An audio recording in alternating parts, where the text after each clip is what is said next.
మొత్తం బీసీలకు 42% రావడం అనేటటువంటి విషయంలో ప్రధాన దోషి బీజేపీ పార్టీ, రాకుండా అడ్డుపడుతున్నటువంటి పార్టీ బీజేపీ పార్టీ. ఇక కాంగ్రెస్ పార్టీ ఏమో అసలు మీరు 42% ఎందుకు ఇస్తున్నారు, మేము ఎంతమంది ఉన్నాం బీసీలము మీరు చెప్పండి అంటే ఇంతవరకు చెప్పకుండా దాటవేస్తున్నటువంటి వైఖరి. మరి డెడికేటెడ్ కమిషన్ వేసినారు, కులగణన చేసినామన్నారు. మేము ఆనాడే చెప్పినాం మీరు కులగణన కరెక్ట్ చేయలేదు, బీసీల సంఖ్య తగ్గించి చూపిస్తున్నారు, ఇతరుల సంఖ్య పెంచి చూపిస్తున్నారు, ఇది కరెక్ట్ కాదు అని చెప్పినాం. ఆనాడు అవహేళన చేసినట్టు మాట్లాడారు. ఇవాళ దాని డైరెక్ట్ రిజల్ట్ మనకు ఏదైతే గ్రామ పంచాయతీకి సంబంధించినటువంటి రిజర్వేషన్లు ఇచ్చిరో దానిలో డైరెక్ట్ రిజల్ట్ కులగణన సరిగ్గా చేయకపోవడం యొక్క రిజల్ట్ ఇవాళ కనబడుతుంది స్పష్టంగా. అయితే అన్ఫార్చునేట్లీ మరి 42% సాధించలేకపోవడం, 50% లోబడే మరి రిజర్వేషన్ ఇవ్వాలని కాంగ్రెస్ ప్రభుత్వం భావించడం, 42% మిగిలిన శాతానికి మేము రాజకీయంగా ఇస్తామని చెప్పడం నిజంగా కూడా చాలా దురదృష్టకరం. ఇది కాంగ్రెస్ పార్టీ బీసీలకు చేస్తున్న ద్రోహంగానే తెలంగాణ జాగృతి భావిస్తున్నది. ఎట్ ద సేమ్ టైం ఒక్కసారి కొంచెం డీటెయిల్స్ చూసినట్టయితే కొత్తగూడెం అనేటటువంటి జిల్లా ఉన్నది.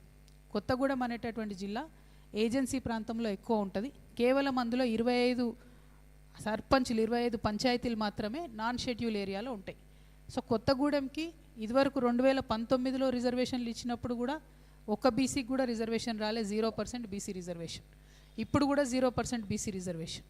కానీ ఒకవేళ వీళ్ళు కులగణన కరెక్ట్గా చేస్తుంటే కాంగ్రెస్ ప్రభుత్వం ఆ 25 ఊర్లలో కనీసం సగం ఊర్లకు బీసీ రిజర్వేషన్ వచ్చి ఉండాలి. ఎట్ ఎనీ కాస్ట్ వీళ్ళు చేసినటువంటి కులగణన తప్పుల తడక అని చెప్పడానికి Kothagudem is the best example. మేము ఆ రోజు నుండి ఈ రోజు వరకు కేవలం తెలంగాణ జాగృతిగా డిమాండ్ చేస్తుంది. నేను మళ్ళీ డిమాండ్ చేస్తున్నా, మీరు గ్రామ పంచాయత్ వారీగా జనాభా లెక్కలు బయట పెట్టండి. ఏ ఊర్లో ఎంతమంది బీసీలు ఉన్నారు, ఎంతమంది ఓసీలు ఉన్నారు, ఎంతమంది ఎస్సీలు ఉన్నారు, ఎంతమంది ఎస్టీలు ఉన్నారు బయట పెట్టండి.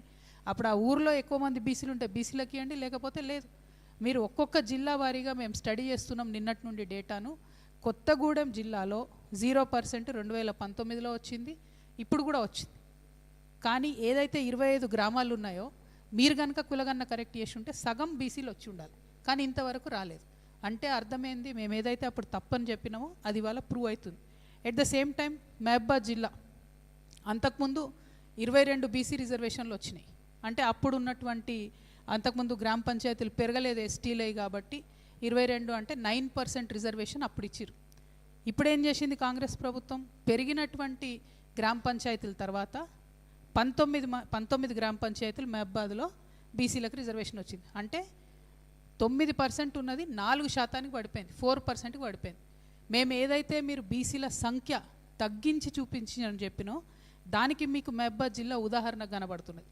మీరు కులగన్న తప్పు చేసిండ్రు, బీసీల సంఖ్య తగ్గించిండ్రు కాబట్టి ఇవాళ జిల్లాల వారీగా అప్పుడున్న మహబూబాదే ఇప్పుడున్నది. అప్పుడున్న నాన్ షెడ్యూల్డ్ జీపీసే నేను మాట్లాడుతున్నా, కొత్త ఏం మాట్లాడతలేను. మరి అప్పుడు 22 జీపీలకు వస్తుంది ఎట్లా, ఇప్పుడు 19 జీపీలకు వస్తుంది ఎట్లా? అప్పుడు 9% రిజర్వేషన్ ఎట్లా వస్తుంది మహబూబాద్లో బీసీలకు, ఇప్పుడు 4%కి ఎట్లా పడిపోతుంది? ఏదైతే మీరు 5-6% బీసీ జనాభా తగ్గించిరని మేము చెప్పినామో దానికి ప్రూఫ్ ఇవ్వాల. మహబూబాబాదు, ములుగు 2 డైరెక్ట్గా ప్రూఫ్. ఆ తర్వాత ఆదిలాబాద్ ఇదివరకు 205 గ్రామాలకు 5 నాన్ షెడ్యూల్డ్ ఏరియాస్ ఉంటే 2019లో ఇచ్చినప్పుడు 47 గ్రామాలకు బీసీ రిజర్వేషన్ వచ్చింది. ఇప్పుడు గ్రామ పంచాయతీలు పెరిగిన తర్వాత 23 గ్రామాలకు బీసీ రిజర్వేషన్ వచ్చింది.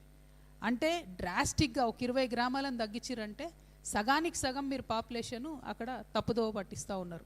మరి అదేవిధంగా ఆసిఫాబాద్లో కూడా ఇదివరకు 2019లో 33 గ్రామాలకు బీసీ రిజర్వేషన్ వస్తే ఇప్పుడు కేవలం 20 గ్రామాలకు బీసీ రిజర్వేషన్ వచ్చింది.